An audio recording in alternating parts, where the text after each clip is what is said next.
Most people drove past without looking. The man who stopped changed everything.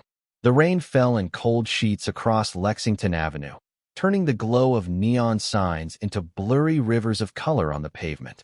I could barely feel it anymore. My cheek rested against the wet concrete, and the city moved around me like I wasn't there. Cars rolled by. Headlights flashed across my vision and disappeared. Somewhere in the distance, a siren wailed, fading into the endless hum of Manhattan at night. I tried to lift my head, but the effort felt impossible. My fingers trembled against the street. The world seemed far away, drifting in and out like a radio station, losing signal. I remember thinking that nobody was coming. Nobody even knew my name. Claire Bennett, 26 years old. A librarian who spent her days surrounded by stories and her nights believing real life would never become one. Yet there I was, staring at rainwater gathering beside the curb, wondering if anyone would notice I was gone. Then the traffic changed. The sound came first. Not loud, not dramatic, just the smooth hum of expensive engines approaching together. Black SUVs appeared through the rain, moving in perfect formation before slowing to a stop beside the sidewalk. The city seemed to pause around them. Doors opened.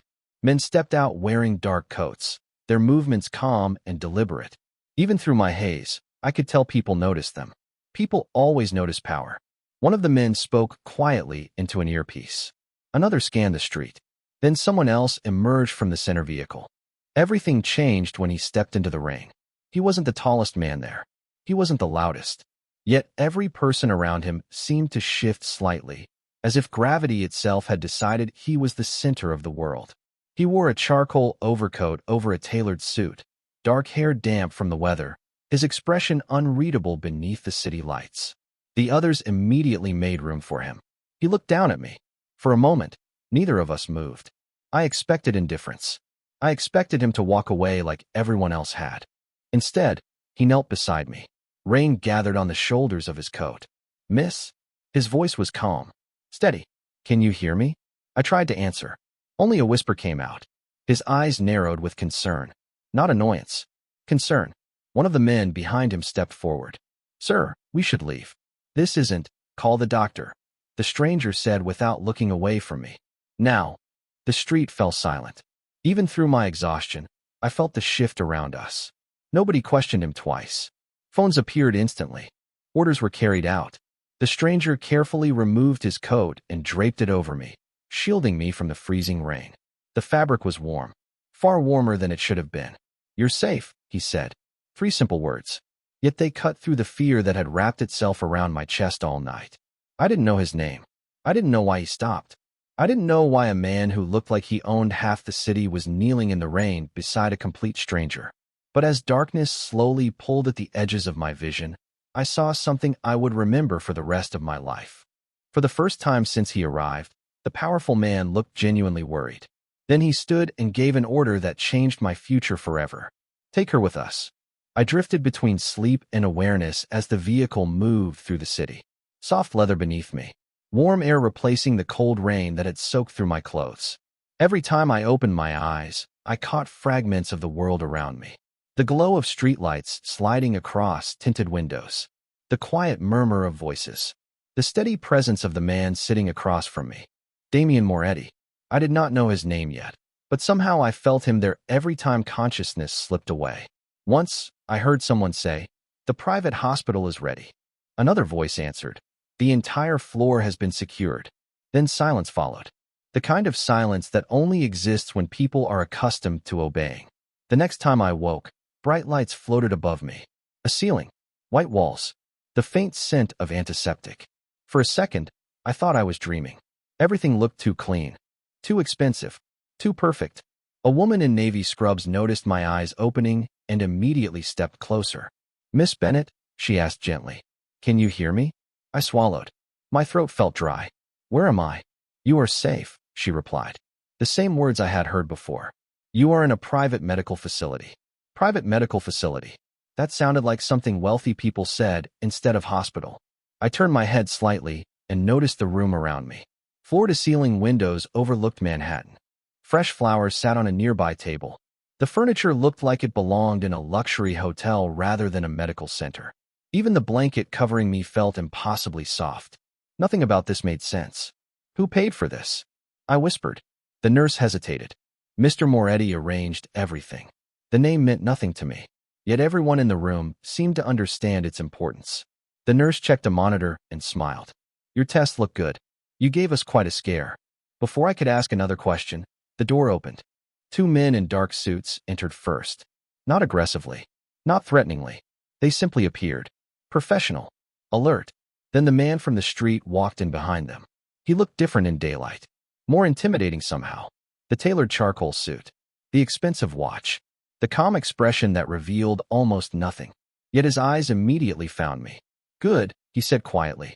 You are awake. The nurse straightened. One of the guards stepped back. The entire room shifted around his presence. I pushed myself slightly higher against the pillows. You did not have to do all this. His gaze never left mine. Yes, I did. Why? The question escaped before I could stop it. For the first time, something changed in his expression. Not quite a smile. Not quite sadness. Just a flicker of something human beneath the armor. Because nobody else stopped. The answer hit harder than I expected. I looked away first. Outside the windows, the city stretched toward the horizon. Millions of people. Endless lights. Endless noise. Yet somehow the most powerful person I had ever met had been the only one who knelt beside a stranger in the rain. Damien glanced toward the doctor standing near the doorway. Make sure she has everything she needs. Then he looked back at me. Rest, Claire. Hearing my name from his lips made my pulse quicken. You are not alone anymore. And for reasons I could not explain, I believed him. The following morning, I woke to sunlight spilling across the room through walls of glass that overlooked the Manhattan skyline. For a few seconds, I forgot where I was. Then I saw the flowers. The private nurse stationed outside the partially open door. The expensive furniture. Reality returned all at once. Nothing about this felt like my life. I sat up slowly and reached for my phone on the bedside table. The screen was filled with missed calls and messages. My manager from the library. My friend Emma. 3 voicemails. 2 emails. An entire life waiting for me beyond these walls. Before I could unlock the screen, a soft knock came from the doorway. A woman entered carrying a tray of breakfast that looked like something from a luxury hotel. Fresh fruit, coffee, warm pastries. Good morning, Miss Bennett, she said with a smile. How are you feeling? Confused, I admitted. That is understandable. She placed the tray beside me. Mr. Moretti instructed us to make sure you are comfortable. There was that name again. Damien Moretti. Everyone spoke it with the same careful respect. Not admiration. Not fear exactly. Something deeper. Something that suggested importance beyond ordinary wealth. After breakfast, I decided I had spent enough time lying in bed. I changed into fresh clothes someone had somehow provided and stepped into the hallway. The floor was quiet. Elegant. Almost empty. Yet I immediately noticed 2 men in suits near the elevator. They acknowledged me with polite nods, but never looked away for long. It felt less like security and more like surveillance. I followed the hallway toward a large window overlooking the city. New York stretched for miles beneath a clear blue sky. Yellow taxis crawled through the streets. Ferries crossed the river. Life continued exactly as it always had. Yet somehow mine had been pulled completely off course. You should not be standing for too long. The voice behind me was calm and familiar. I turned. Damien stood several feet away, one hand resting in the pocket of his dark suit jacket. Daylight revealed details I had missed before. The silver watch. The faint lines around his eyes. The confidence of someone who never second-guessed himself. Everyone keeps telling me what I should do, I said. Nobody tells me why I am here. Something almost resembling amusement crossed his face. Fair point. He stepped beside me and looked out over the city. For a moment, neither of us spoke. I appreciate what you did, I finally said. But I do not understand it. You do not need to. I think I do. His jaw tightened slightly. Not anger. Restraint. Like someone choosing his words carefully. Claire, sometimes people need help. That is all. I laughed softly. People do not spend thousands of dollars on strangers because they need help. He looked at me then. Really looked at me. Most people do not. The answer lingered between us. Before I could respond, his phone vibrated. A brief glance at the screen changed something in his expression. The warmth disappeared. The businessman returned. The powerful man everyone seemed to answer to. I have to leave, he said. But someone will stay nearby if you need anything. Damien. He paused. Yes. Why do I feel like everyone here is hiding something from me? For the first time, uncertainty flickered across his face. It lasted less than a second. Because they are. Then he walked away, leaving me alone with a skyline full of questions and the growing certainty that my story with Damien Moretti had only just begun. That evening, I could not stop thinking about what Damien had said. Because they are. The words echoed in my mind long after he left. I sat by the window watching the city lights appear one by one as dusk settled over Manhattan. Somewhere below, millions of people were living ordinary lives. Going home, meeting friends, ordering takeout, worrying about rent. Meanwhile, I was sitting on an entire private hospital floor guarded by men in tailored suits. None of it felt real. Around 7 o'clock, I decided I needed answers. The nurse had stepped away for a few minutes, and curiosity finally won. I slipped into the hallway and followed it farther than I had before. The floor remained strangely quiet. No crowded waiting rooms. No busy nurses rushing past. Just polished floors and expensive artwork. Halfway down the corridor, I noticed an office door standing slightly open. Light spilled into the hallway. I should have kept walking.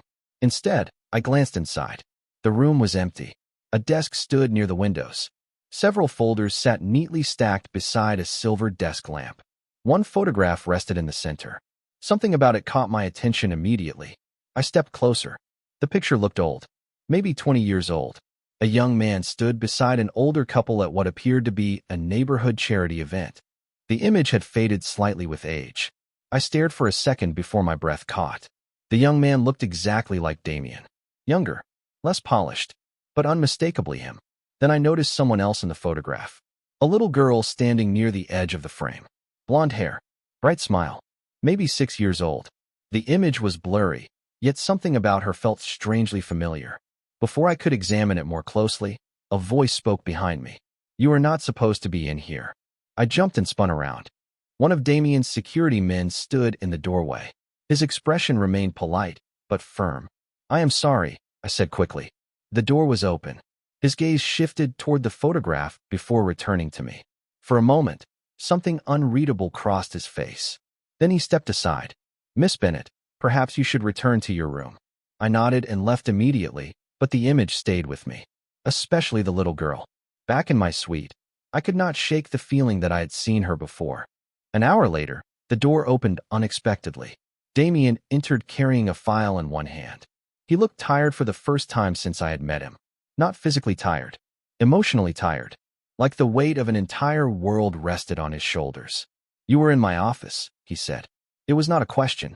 Heat rushed into my cheeks. I did not mean to snoop. To my surprise, he did not seem angry. He walked to the window and looked out across the city.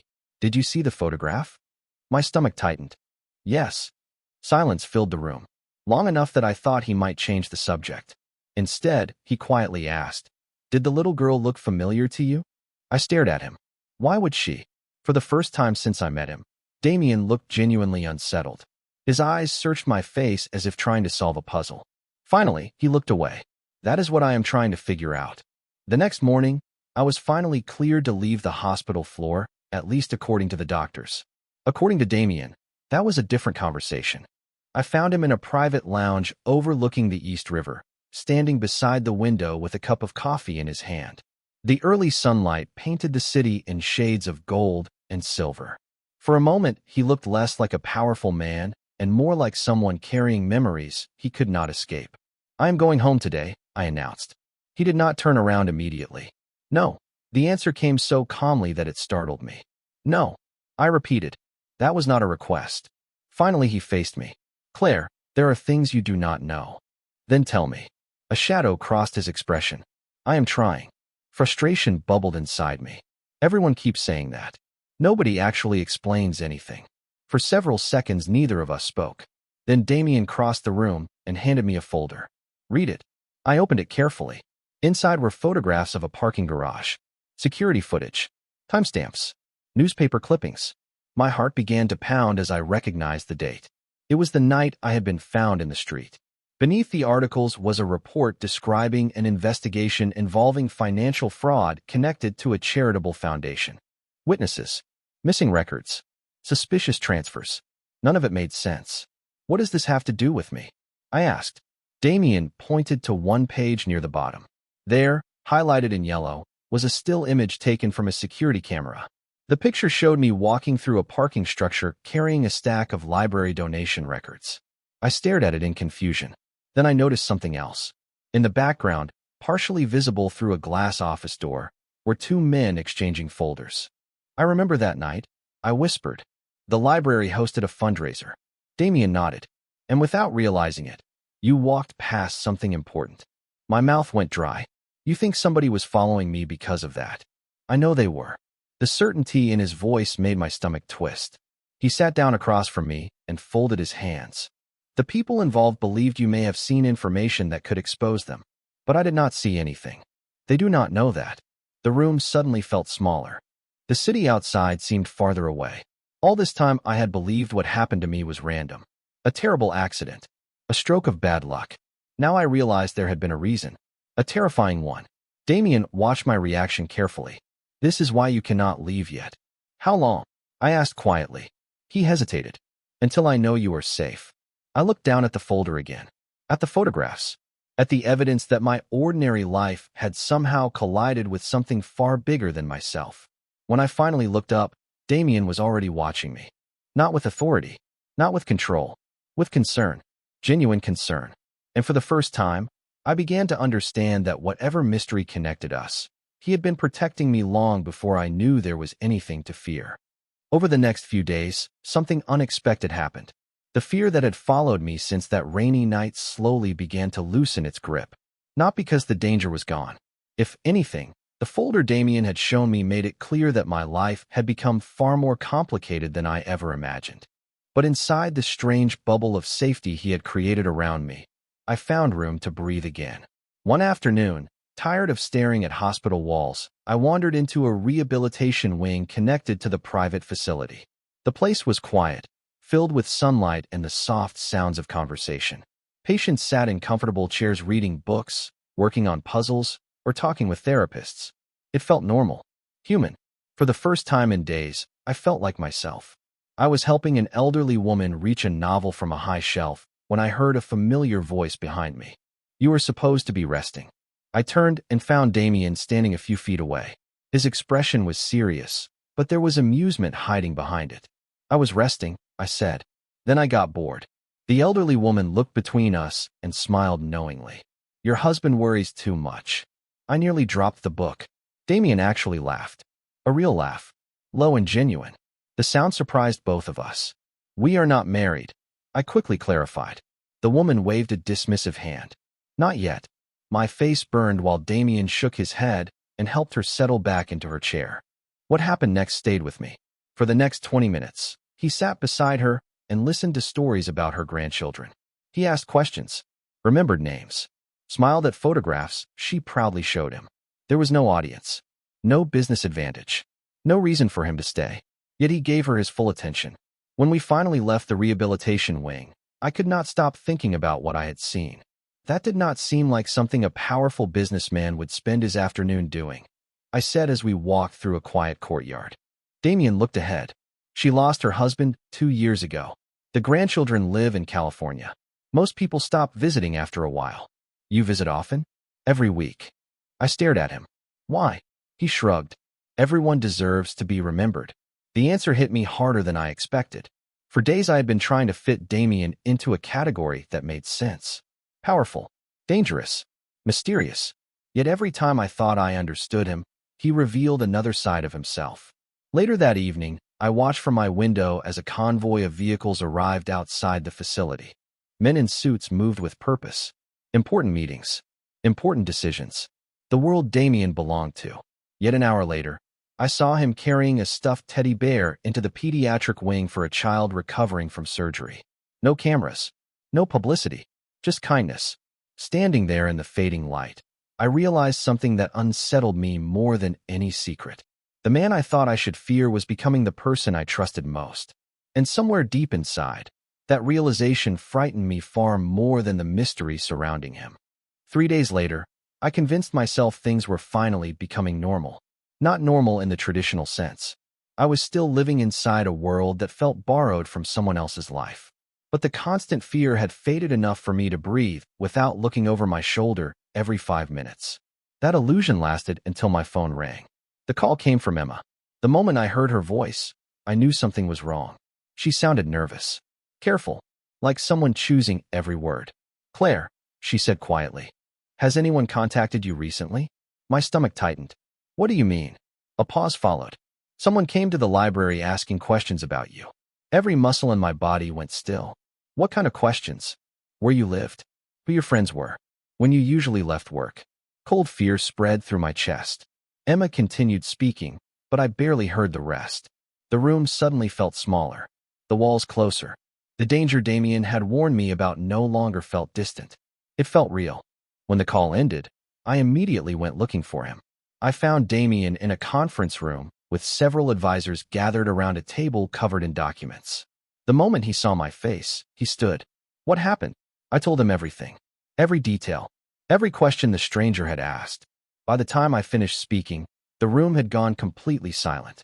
Damien's expression never changed, which somehow frightened me more. One of the men near the table exchanged a glance with another. Damien noticed it immediately. "Out," he said. Nobody argued. Within seconds, we were alone. "Claire." His voice was calm. Too calm. "Listen carefully to me." My heart pounded. "They found me." "No," he shook his head. "They found a trail that leads to you. That is not better." For the first time, he looked genuinely frustrated. Not at me. At the situation. At himself.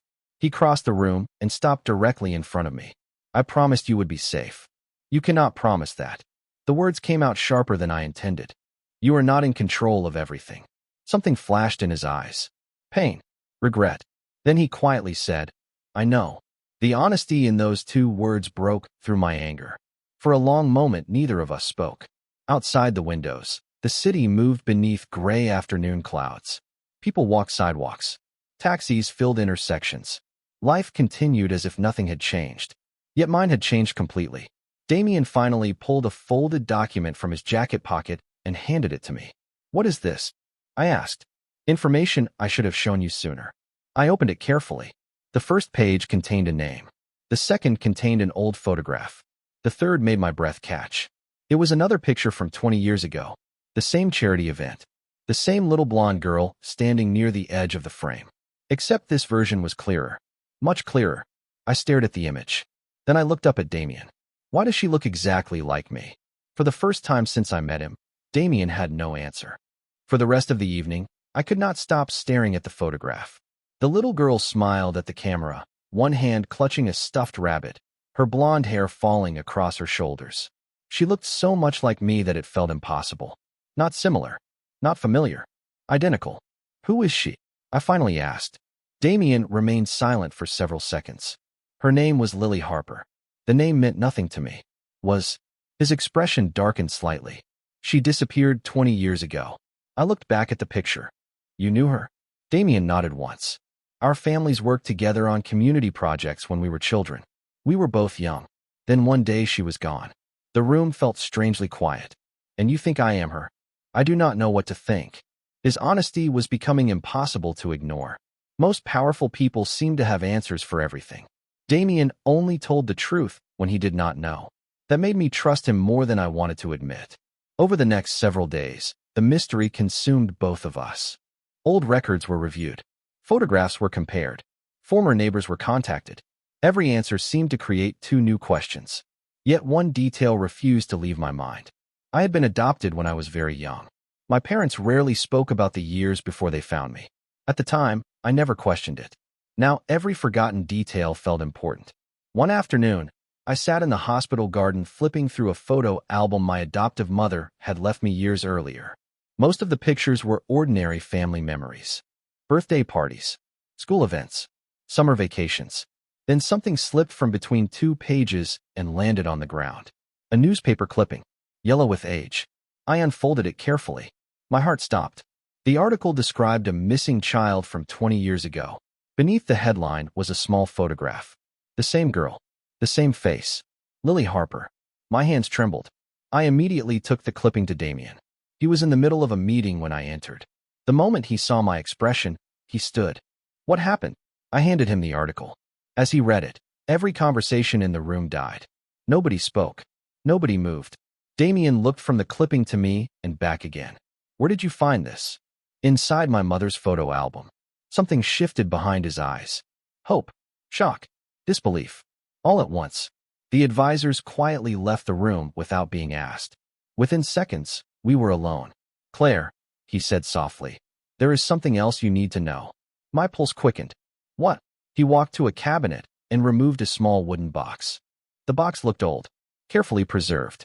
He opened it and revealed a silver bracelet inside. Delicate, simple, beautiful. This belonged to Lily.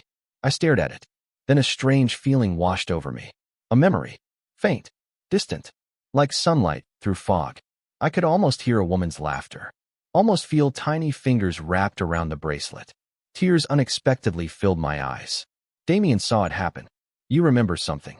It was not a question. I touched the bracelet with trembling fingertips. Maybe. My voice barely worked.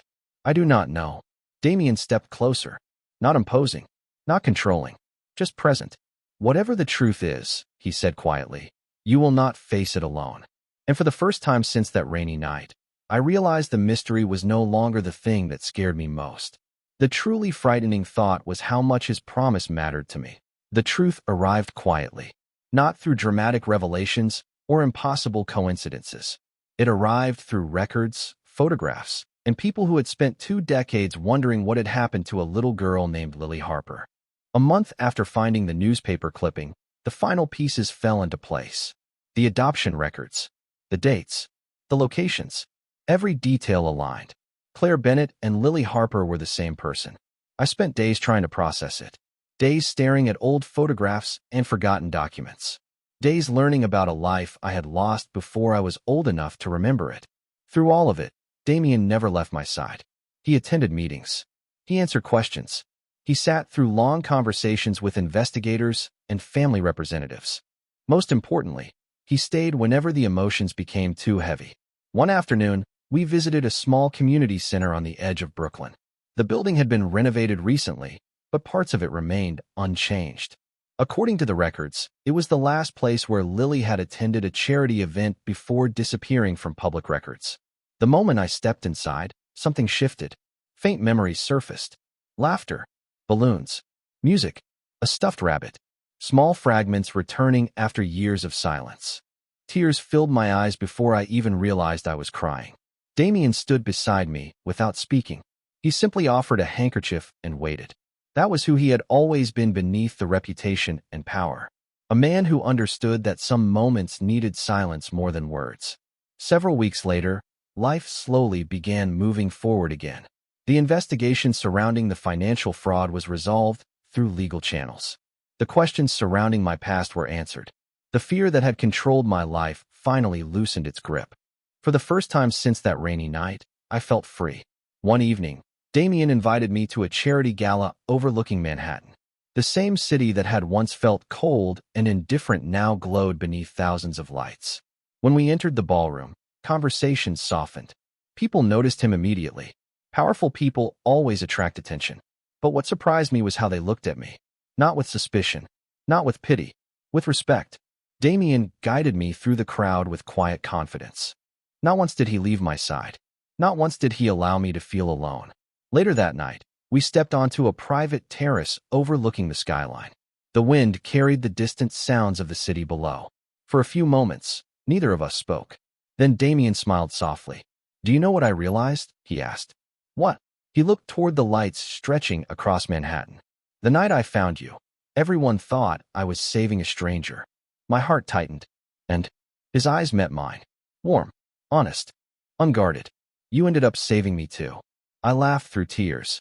The kind of tears that come from relief rather than sadness. Together we stood there watching the city shine beneath the stars. A city that feared Damien Moretti. A city that respected his power. Yet none of those things mattered in that moment. Because the man who could command entire rooms had chosen something else. He chose kindness.